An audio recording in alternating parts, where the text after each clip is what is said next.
2AG Sports. So Lindsey Vonn was skiing in Schladming, Austria. Not going to pretend I know how to pronounce that. Let's see the video. Jetzt. Gottes Willen. Gottes Willen. Okay, so all kidding aside, it was a horrible, horrible crash. And Lindsey Vonn has had this long history of really bad injuries. She has suffered a concussion, among many others. It is a long, long list of injuries. Now, again, she was skiing in Schladming.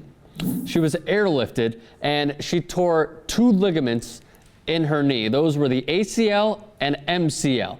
Really, really bad injury. However, many doctors, or one doctor, according to the New York Times, has said that she could potentially be back in less than a year, though the results vary between which skiers are better than others and recover better than others. And she also suffered a tibial fracture. Now, she will obviously need reconstructive surgery. She is a 4-time World Cup title winner.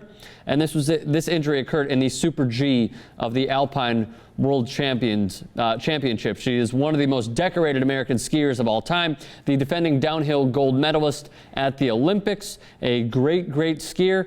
This is according to the New York Times. If you are a skiing expert, this is pretty much the breakdown. As Vonn made a right-footed turn and arched her skis to the left, she navigated a jump at the same time. Vonn soared above the snow a little bit off balance with her hands behind her torso rather than in front of her chest, which normally ensures a more stable landing.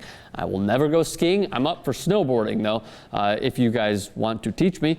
However, Lindsey Vonn airlifted in Schladming, Austria, and will need reconstructive surgery.